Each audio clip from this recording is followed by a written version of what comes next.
माय बाप हो, दोन्ही शहरांच्या गणागौरवणीचे रंग झाले आणि खऱ्या दुय्यमच्या प्रोग्रामला सुरुवात झाली. तुम्हा रसिक मायबापांच्या चरणावरती माझं डोकं ठेवतो.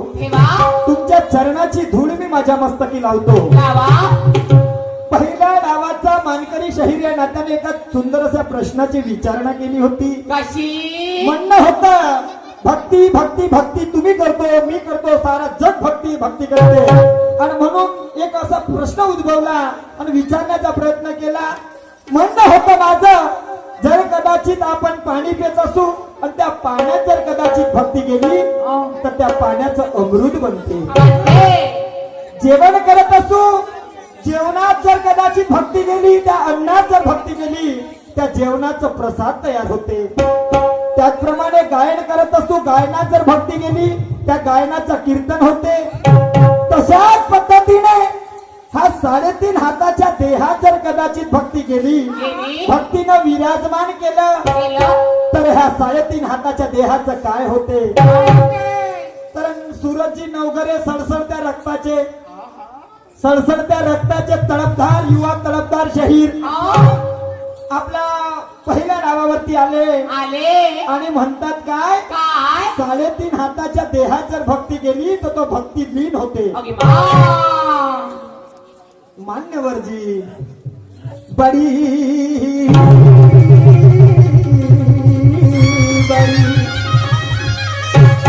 बड़ी उम्मीदों के साथ पूछा था, मगर हवा में उड़ा दिया कहीं. मैं इबादत से कहता हूँ शाहिर जी, ये मेरे सवाल का जवाब, ये मेरे सवाल का जवाब नहीं. अभी नहीं भी दिया तो मुझे कोई गम नहीं. अभी नहीं भी दिया तो मुझे कोई गम नहीं, मगर सूरज जी अगली बार आना तो अपना हिसाब किताब करके आना. हिसाब किताब काय का, ध्यान ध्यान का. मी मागच्या वेळेस तुम्हाला म्हणलं होतं तुम्ही भक्तीत लीन म्हणता मान्यवरजी, मी त्याच वेळेस तुमचं खंडन केलं होतं, तरी पण पुन्हा तेच ते नाही हो. नवकरे साहेब, तुमच्या काउन्सिलला, तुमच्या बुद्धिमत्तेला पटतील असे विचार सांगा तुम्ही. तुमच्या बुद्धिमत्तेला देणे म्हणजे देणे करू नका, देणे म्हणजे देणे करू नका. आणि म्हणून म्हणायचं आहे का, अपील है देखने वालों से, मन में यही कामना है. ये है अपील है देखने वालों से, मन में यही कामना है. जी दिल दिलेरी से देखो, ये रंगीन दुय्यम का सामना है. दिल दिलेरी से देखो, ये रंगीन दुय्यम का सामना है. तफावत क्या है दोनों में, करना इसकी पहचान. मेरे परवरदिगारो, तफावत क्या है दोनों में, करना इसकी पहचान. तब मालूम होगा कि किसमें कितना है ज्ञान, किसमें कितना है ज्ञान. अरे कौन है ऊपर, कौन है खाली, कौन है ऊपर, कौन है खाली, ये लोगों की तसल्ली हो जाए तो ये लोग खुशी से बजा देते ताली. ये लोग खुशी से बजा देते ताली. क्यों ऐसा, सूरज जी जागृतीचे विस्तव कधीही विझवू नका. ओ नवघरे साहेब, जागृतीचे विस्तव कधीही विझवू नका. आणि तहान भागवणारी पाण्या भरली बुजवू नका, कधीही बुजवू नका. अजी सार्थकी लावा हो ज्ञान. ओ नवघरेजी, सार्थकी लावा ज्ञान, बेअर्थी कुजवू नका. सत्यासाठी मरण आलं तरी चालेल, पण विनाकारण डोकं झिजवू नका. सत्यासाठी मरण आलं तरी चालेल, विनाकारण डोकं झिजवू नका. का असं म्हणतो, अरे तू हात पसार अपने सामने मुकद्दर साथ है. क्या बात है. शाहीर श्रीरामजी म्हणत होते, अरे देने पसी नेकी कमाई है, पगले क्या लूट जाएगा, देने वाला जो दाता है तेरा दम छूट जाएगा. म्हणून म्हणतो है, तू हात पसार अपने सामने मुकद्दर साथ है. तू हात पसार अपने सामने मुकद्दर साथ है. लालच के फल बहुत अलग, बेमतलब की बात है. लालच के फल बहुत अलग, बेमतलब की बात है. जंजाल या मोहमाया का किनारा नहीं मिलता. सूरज जी, जंजाल या मोहमाया का किनारा नहीं मिलता. अरे देने वाला देता छप्पर फाड़ के, मगर लेने वाले की क्या औकात है, लेने वाले की क्या औकात है. आणि म्हणून म्हणून काय म्हणतो काय? दिव्यमिकडे वाटचाल करताना काय म्हणतो लक्षपूर्वक ऐका. काय?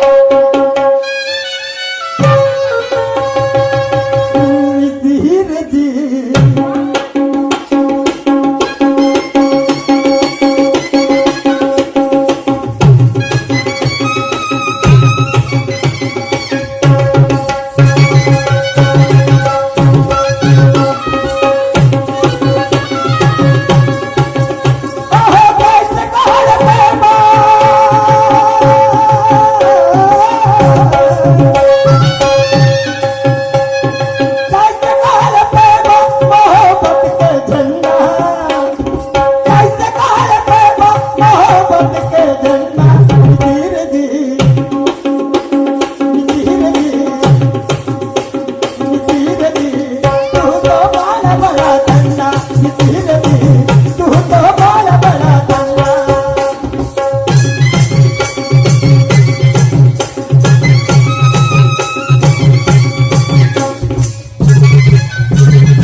क्या बात है?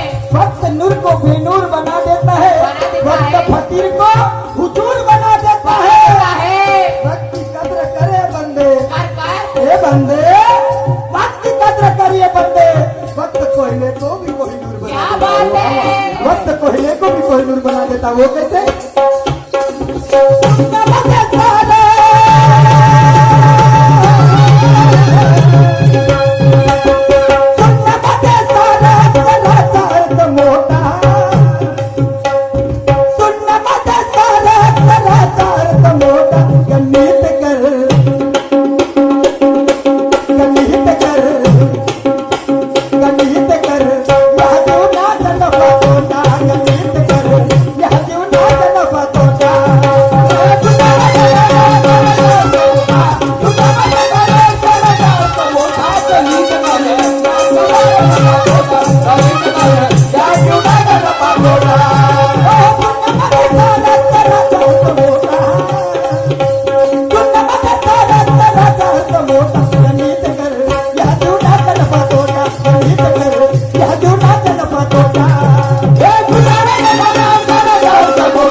नफा तोटा का असं म्हणतो. सारा जग म्हणते शून्यापासून सृष्टीची उत्पत्ती झाली. पण शून्यापासून जर सृष्टीची उत्पत्ती झाली तर शून्याच्याही पहिले काही क्रिया आहेत. आणि म्हणून त्या कशा, जर कदाचित हा कागदावर पेनाचा टोप ठेवला, एक बिंब तयार होईल. बिंब, ह्या बिंबापासून असा वर्तुळाकार फिरवा, पूर्वीच्या बिंबाला छेदत नाही तोपर्यंत पूर्ण गोल होईल का? नाही होणार. त्या बिंबाला छेदल्याच्या नंतरच पूर्ण गोल होते. म्हणून म्हणायचं आहे, हा बिंब होते ते क्रिया कोणती, वर्तुळाकार फिरत येते ते क्रिया कोणती, आणि पूर्वीच्या बिंबाला छेदते ती क्रिया कोणती? म्हणजे तुम्हाला म्हणायचं असं टच झाला पाहिजे. हा टच. तर ते कसं मग, ह्या शून्यापासून जर सृष्टीची निर्मिती झाली तर मग त्याच्या पहिले ह्या क्रिया ह्या कुठून आल्या, ह्या कुठून आल्या, याचाही विचार करावा लागेल. का असं म्हणतो मी, का असं शून्यामध्ये सारा अक्षराचा अर्थ मोठा, गणित कर ह्या जीवनाचा नफा तोटा. माय बाप हो, एक आहे, एकाच्या उजवीकडे शून्य मांडला तर त्या शून्याची किंमत वाढते. चुकीचं आहे का? एकाच्या उजवीकडे शून्य मांडा तर एका शून्याची किंमत वाढते, आणि एकाच्या डावीकडे जर कदाचित त्या शून्याला मांडलं तर शून्याची किंमत होते का? शून्याची किंमत होत नाही. आणि म्हणून म्हणायचं आहे, एखादा पाण्याचा थेंब आकाशातून पडला आणि तो जर कदाचित कमळावरती पडला तर मोत्यासारखा चमकते. तोच पाण्याचा थेंब एखाद्या शिंपल्यात पडू द्या, तात्या मोती बनून जाते. हातावर जर कदाचित पाण्याचा थेंब पडला तर आपण पेयाच्या कामात आणू शकतो. आणि तोच पाण्याचा थेंब सूरजजी एखाद्या गटारात एखाद्या नालीत पडू द्या तर तो पाय धुवाच्या लायकीचा राहत नाही. आणि म्हणून म्हणायचं आहे, मूर्खता हर तरक्की की बात आहे दोस्त. मूर्खता हर तरक्की की बात है दोस्तों, ये दुर्गति का रास्ता सीधा साधा है दोस्तों, दोस्तों ये दुर्गति का रास्ता सीधा साधा है दोस्तों, सलाह मूर्खों की मौत का वादा है दोस्तों, और संसार में कहीं मूर्खों की संख्या ज्यादा है दोस्तों. आता म्हणतील मला मूर्खच म्हणलं, मी तुम्हाला मूर्ख म्हणून काय करू.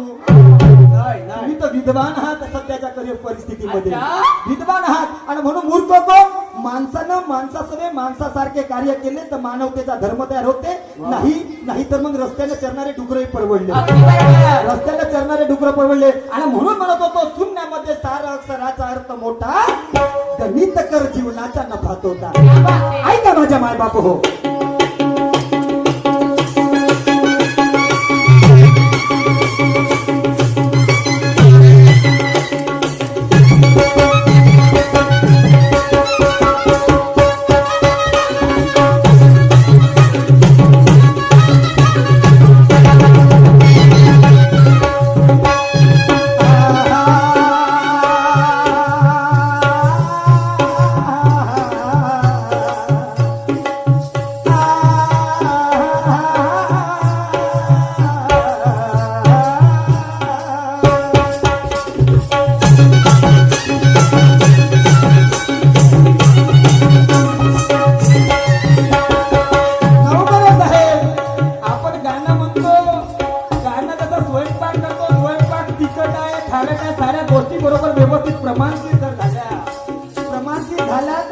जेवण रुचकर वाटते. तसंच गाण्यात आपण काय काय देतो, काय देतो, आणखी आपला गाणं रुचक कसं वाटेल याचाही अभ्यास करावा लागेल.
शून्याचा निर्माता भास्कराचार्य म्हणतात.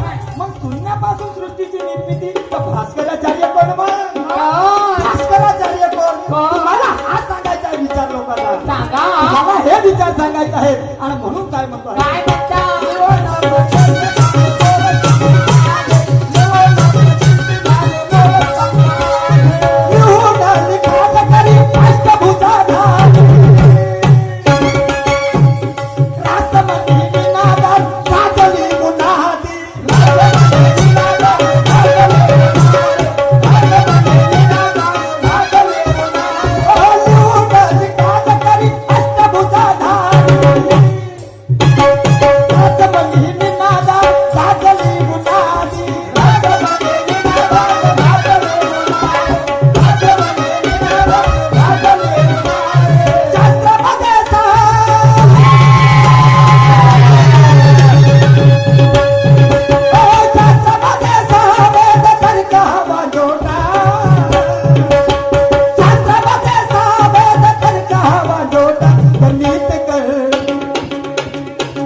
पंढरपूरच्या मंदिरात जेव्हा नामदेव महाराज गेले गेले तर त्यावेळेस विठ्ठल फिरला असं काहीतरी आणि म्हणून ते मंदिराच्या पाठीमागे जाऊन आपली भक्ती करायला लागले. विठ्ठल फिरला त्या ब्राह्मणांनी सांगितलं म्हणतात की विठ्ठल फिरला आणि म्हणून त्यांना बाहेर काढलं मंदिराच्या आणि ते मंदिराच्या पाठीमागे जाऊन भक्ती करायला लागले. त्या प्रसंगी त्या नामदेवांनी कोणता अभंग त्या प्रसंगी रचला असं मान्यवर शाहीर साहेबांचा प्रश्न होता. तर अभंग होता सुरजजी, जिथं कुठं असाल तिथं लक्षपूर्वक ऐका अभंग होता नामदेव महाराजांनी लिहिलेला. त्या प्रसंगी हसत खेळत तुझे पासी आलो, हसत खेळत तुझे पासी आलो, देऊळ फिरले नामासमोर, हसत खेळत तुझे पासी आलो, मंदिर फिरले नामासमोर, अरे नाम याची भक्ती फळासी आली, देऊळ फिरले जगाने पाहिले, देऊळ फिरले जगाने पाहिला. हा अभंग त्या प्रसंगी नामदेव महाराजांनी लिहिला होता. बळवे भट्ट ज्याला म्हणतो ना बळवे, यांनी तो त्या नामदेव महाराजाला तिथून हकलून लावलं होतं. बळवे यांनी त्या नामदेव महाराजांनी हकलून लावलं होतं की विठ्ठल फिरला म्हणून, आणि म्हणून माझी भक्ती जर कदाचित अशी असेल मी भक्ती प्रसन्न करून त्या विठ्ठलाला जागेवर आणीन अशा पद्धतीनं म्हणून हा नामदेव महाराजांनी तो अभंग त्या ठिकाणी प्रसंगी तंतोतंत प्रश्नाचं प्रत्युत्तर आहे माझ्या मायबाप.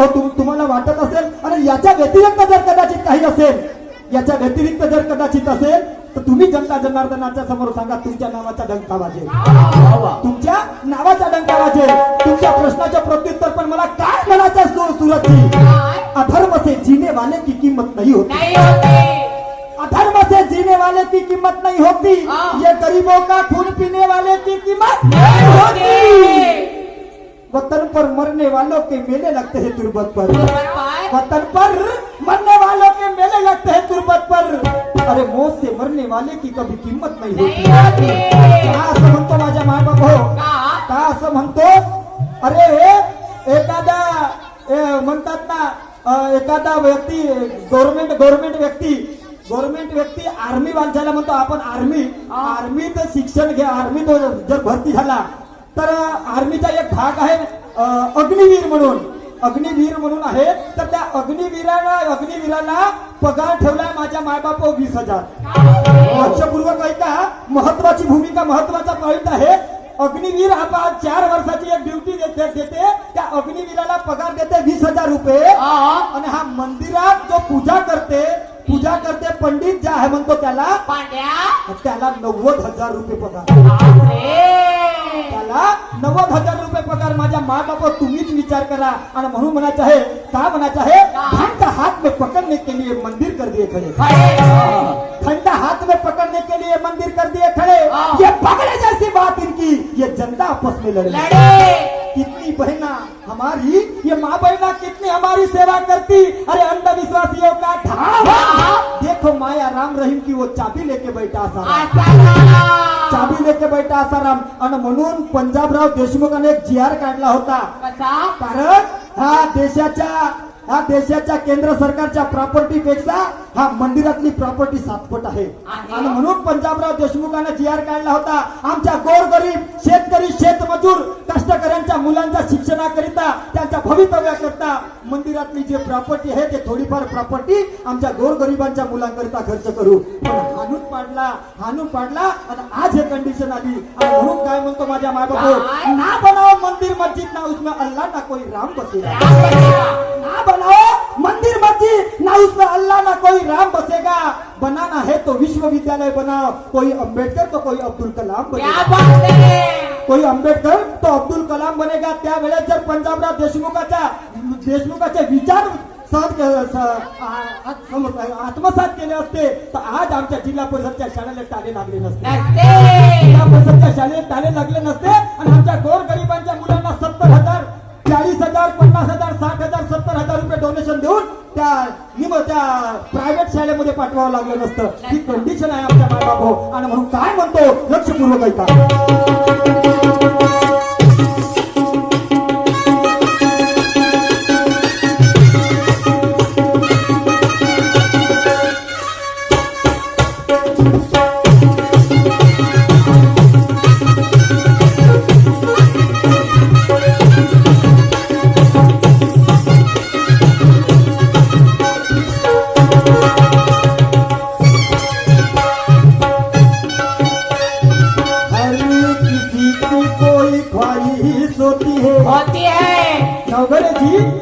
किसी की कोई ख्वाहिश होती है होती तो है। हर रात किसी की बड़ी ख्वाहिश होती है।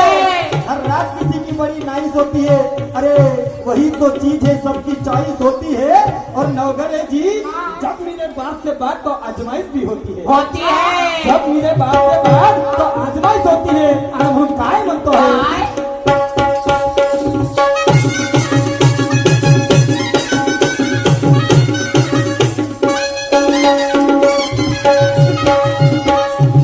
आसक्तीची आत्मनी प्रदक्षिणा घालून आसक्ती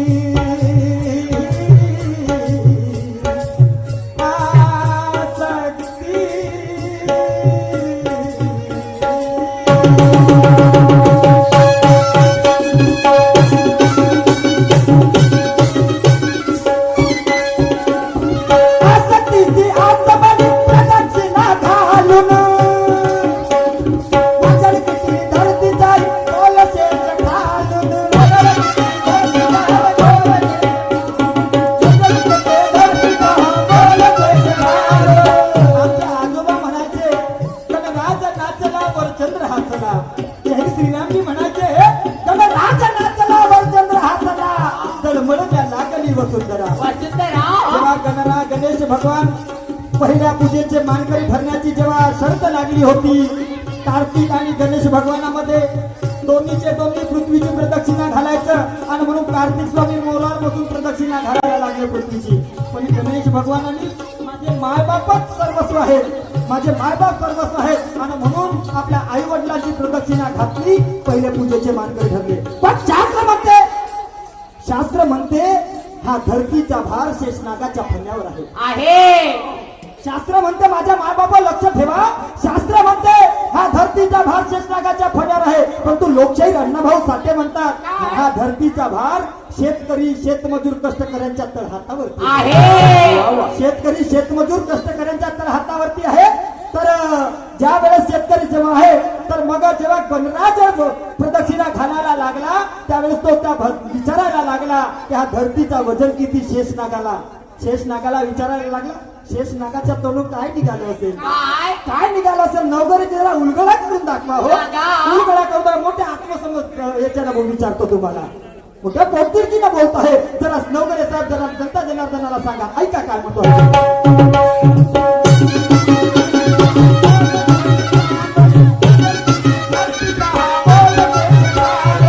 आसक्तीची आत्मनी प्रदक्षिणा घालून वचन किती धरती जाई बोलतेच घालून वचन किती धरती जाई बोलतेच घालून वचन किती धरती जाई बोलतेच घालून. वादक ह्या कल्पनेचा भ्रमनिरासा आहे. नवल किती माथ्यावरती गंगा आली चालून नवल किती माथ्यावरती गंगा आली चालून नवल किती माथ्यावरती गंगा आली चालून. वादक ह्या कल्पनेचा भ्रमनिरासा आहे. नवल किती माथ्यावरती गंगा आली चालून नवल किती माथ्यावरती गंगा आली चालून नवल किती माथ्यावरती गंगा आली चालून. वाणी अंबादासा पाणी अंबादासा लावून पाच बोटा पाणी अंबादासा लावून पाच बोटा. सुरजजी विचारणा करतो एका गोष्टीची मोठ्या पोटतिडकीनं नवीन विचाराचे हात हा सर्वात काळ्या पाण्याची सजा सावरकरांना झाली लोकमान्य टिळकांना झाली. काळ्या पाण्याची सजा सावरकरांना झाली लोकमान्य टिळकांना झाली. पण मला म्हणायचं तात्पर्य आहे ह्या जगात सर्वात पहिले कोणत्या महिलेला काळ्या पाण्याची सजा झाली पण ते कोणत्या कारणासाठी झाली होती कोणत्या कारणासाठी सर्वात पहिले एका महिलेला सर्वात पहिले काळ्या पाण्याची सजा झाली ती कोणत्या कारणासाठी त्या महिलेचं नाव न तो कारण ह्या जनता जनार्दनाला सांगा. बाकी काही नाही मी समजून घेईन आज काय ते ऐका म्हणून काय म्हणायचं आहे. वाणी अंबादासा अर्थ लावून पाच बोटा गणित कर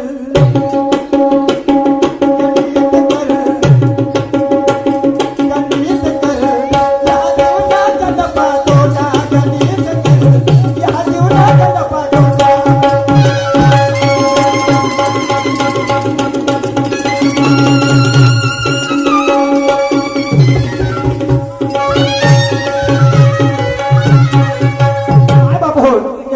विचार तुमच्यासमोर मांडतो आहे. म्हणतात ना आमच्या माय माऊलांना कागदो म्हणतात 50% आरक्षण, पण खरं पाहू जाता कागदोपत्री